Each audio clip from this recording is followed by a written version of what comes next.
It wasn't supposed to be this way. Those special interest lobbyists lining up with massive campaign contributions to gain favor with your lawmakers right before they get ready to do the public's business. This week, NewsChannel 5 Investigates provided an incredible view of the annual Capitol Hill tradition. Turns out it's a practice that lawmakers supposedly tried to outlaw more than a decade ago. But as our chief investigative reporter Phil Williams discovered, there was a loophole. Phil? Well, if you look at state law, it clearly says that it is illegal for lobbyists to contribute to certain state political campaigns. As we discovered, it's another example of ethics reform that fell short of the promises.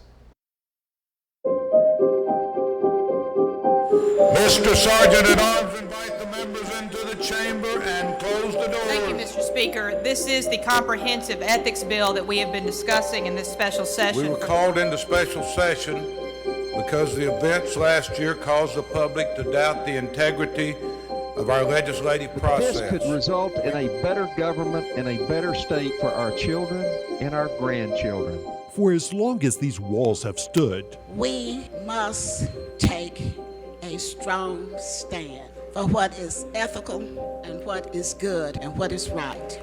scandal has invariably been followed by promises of reform. The governor of the great state of Tennessee. Committee, please escort the governor forward.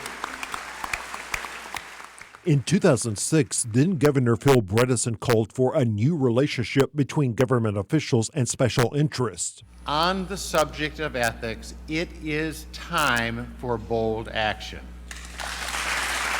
It was a call for reform that sprang from a legislative bribery scandal and an undercover FBI sting that ensnared several prominent lawmakers. People whose lives and businesses are affected by what we do have the right to employ people to follow legislation, to bring information to the table. But this process needs to be businesslike and arm's length across the conference table in the public committee room. The ethics debate, No lobbyists shall host any event, hinted at big changes. Are we not selling democracy to two classes of people? When the final gavel had sounded, a new law declared no lobbyist shall offer or make any campaign contribution to the governor or any lawmaker, but that would not be the final word. Last year you gave X. Can you give that same amount this year? This is Republican Glenn Cassidy. We found this on YouTube, and it's 5 years after that law was passed. It looks like you're favoring the other side. Can you balance it out? What's interesting is he's essentially admitting to using his position to try to force the teachers union to cough up more money for Republicans. The Democrats do that, the Republicans do that, it's just done. And I actually don't see anything wrong with it. We're trying to raise money. And just before this year's legislative session, we spotted Capitol Hill's top special interest lobbyists scurrying from one fundraiser to another with checks in hand. But this is a closed event. So the public is not allowed to see what's going on here? This is a private event, sir. The big draws, this fundraiser put on by House Speaker Cameron Sexton, you can see him there in the back, and one for the Senate Speaker, Lieutenant Governor Randy McNally.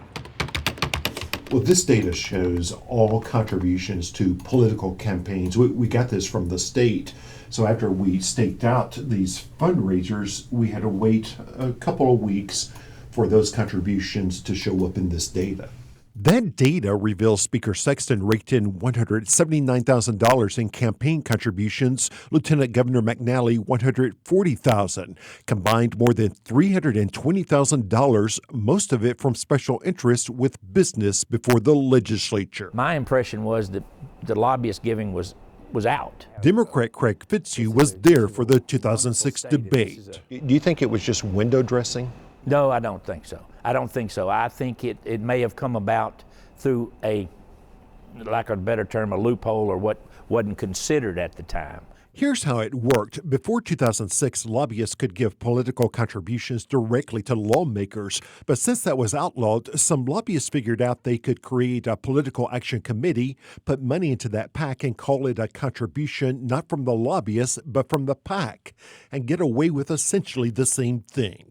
I mean, I wouldn't call it money laundering, but it's certainly makes it difficult to follow the flow of money. It's a process that bothers the head of Tennessee's League of Women Voters. Essentially, they're saying you wash that money through the Political Action Committee and it's clean.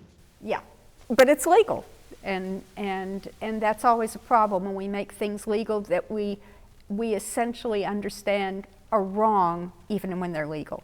Confidentially, some Capitol lobbyists admit that as part of their compensation, they sometimes ask their clients to donate money to their political action committees so they have something to give to those whose votes they are trying to influence. These are down payments to be able to come back and get access during the legislative session and eventually get the votes that they want.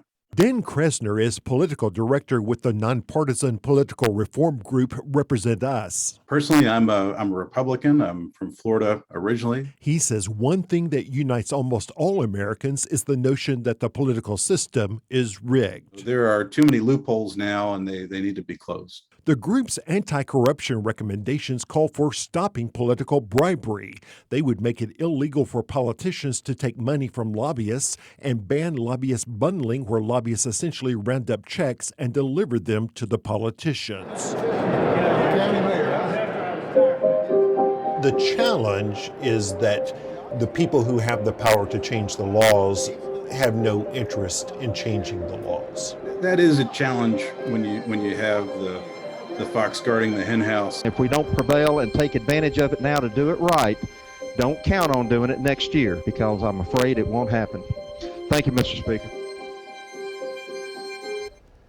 Now, the other loophole is the bundling that you just heard about. A lot of times these lobbyists are showing up at these fundraisers with checks from their clients or from political action committees operated by their clients.